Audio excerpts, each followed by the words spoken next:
Good morning, Peter. This morning we're talking about Law 25, the power of negative manifestation. A very interesting thought that Stephen Bartlett came up with.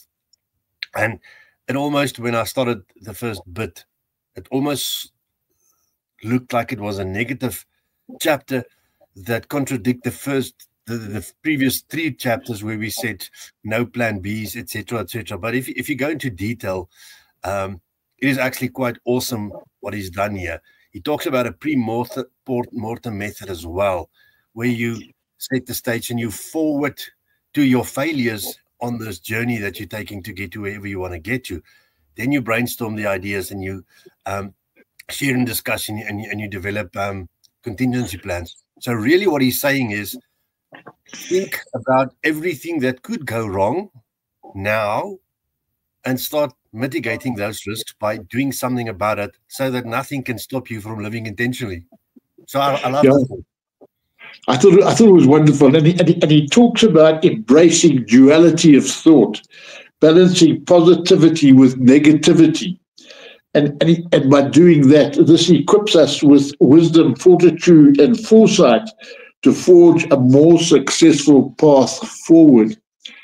And I just thought that fits in with what you talk about when you talk about life being a process, and this is part of that process.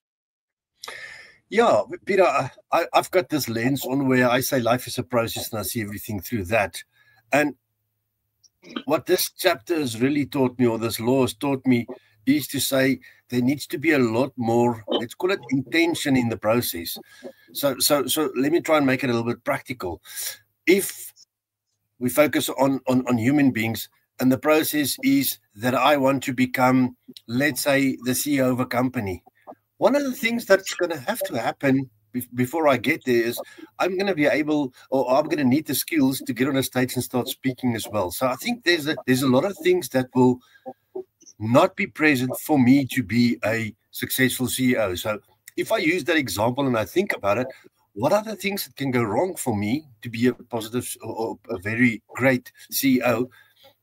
I need to be able to skill. I need to understand financials. Those are the kind of things that will block me on my journey to get there in this process. So I need to be very intentional to say, to reach CEO, I need to do public speaking, etc., etc. And those are the kind of things that can be reasons for failure that I can mitigate up front. In this process that I then follow from the starting, in the process, I'm going to have to start taking, joining public speaking classes, do the necessary things as well. And all of that has got a lot of intention to it, because those things are now part of the journey and not obstacles in the journey when I get to them. And that's how I see it as part of life's a process.